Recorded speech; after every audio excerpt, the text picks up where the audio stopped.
Yeah, Chase, I know another big game for you. You mentioned you lost to Commerce 2 times last year. How big was it to, beat them this year? It feels great, man. I lost to them actually back-to-back to in my junior year.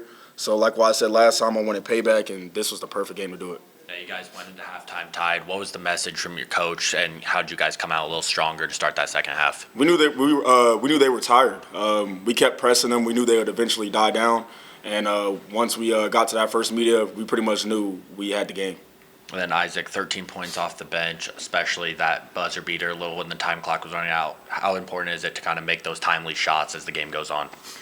Yeah, I think that shot was important, and we have guys in our team that were making tough shots all night. And when we move the ball around and just play together as a team, we're pretty hard to stop on offense. And then I know, Chase, you got to the line. You got fouled 11 times. Is that a big part of your game, being able to force fouls? Yeah, I honestly didn't know I got fouled 11 times. That's crazy. But, that's always been a big part of my game, playing off 2 feet, getting the guy off the ground, trying to get and ones. So, yeah. And then just looking towards Sunday, facing Mount Marty, somewhat of an unknown team for you guys. What's the mindset heading into that game? Just keep the foot on the gas. Don't lay down. We respect all of our opponents. So we're just going to come out with the same energy. Awesome.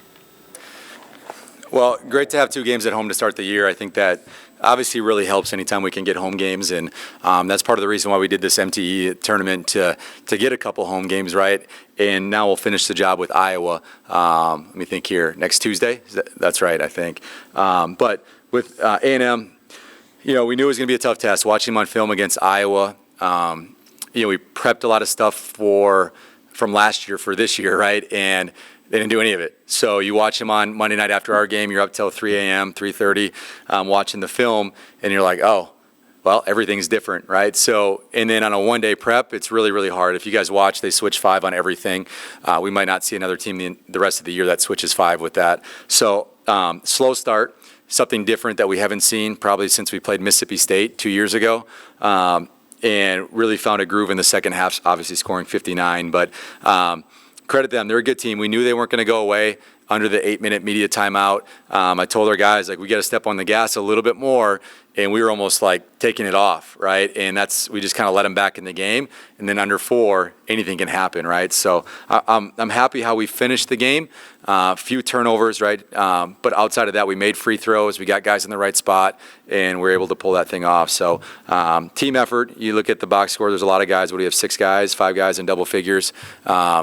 So it's always going to be like that every game, and it has to be like that every game.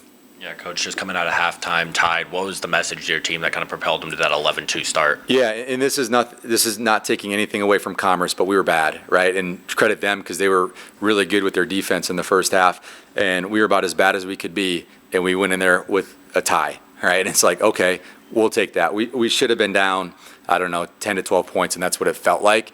So it was like, hey, we have another opportunity. And the way we play, we're always probably going to be better in the second half because you're wearing teams down, right? That's how we did score 59 points in the second half. So we're going to be a second half team. I just said on the radio, if you want to come at halftime and see a lot of points in the second half, that's probably a good move if you want to see a bunch of scoring. But no, we got lucky in the first half by it being tied. We made a lot of mistakes. We were not very good. And we knew that eventually it would start to flip a little bit, and our energy was great out of the second half. The start was awful. The second half energy was great. And then Chase was able to get to the line 11 times. How big is that for your team's game? Huge. This says he's 13 for 16. Or fouled 11 times. Oh, fouled 11 times. Yeah, so he shot 16 free throws. The ball is going to be in his hands, right? And after last game, I texted him. I was watching the film, and it was in his head, right? Chase, you don't miss free throws at practice. You make them every time. And last year, he shot, I think, 54% from the line, and he'd always come in and say, Coach, I'm going to be an 80% free throw shooter. It's like, I know you are, right? So sometimes that stuff just gets in your head, and I said, you need to clear your mind.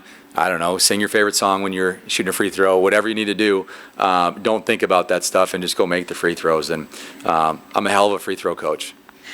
I'm just kidding. And then obviously focus on the press as your smalls, but how important is it being able to rotate bigs in consistently? Yeah, I like that we have 3. and that's going to vary probably game to game, right? We got in a little bit of foul trouble in the first half with some guards, but when you have 3 bigs like that, you can just rotate them. The minutes, I like the minutes. I didn't realize Paul played 29 minutes overall, but anytime you can bring energy off the bench and keep those bigs fresh, we're going to be better because they got to be at the end of the press and they got to take care of our rim protection, right? So if they're not sprinting back, which it happened a couple times where they just sent the guy straight down to the rim and our big wasn't back and got layups, we got to take them out of the game, right? They're tired. So awesome that we have 3 guys that I trust and that can play. And then Sunday, hosting an interstate school with Mount Marty. What's kind of your preparation for that with a couple days off now? Yeah, so we'll take tomorrow off. We need it, right? 2 games in 3 days. And then Friday we'll come in, we'll prep for Iowa because next week it'll be a 1-day prep for Iowa as well.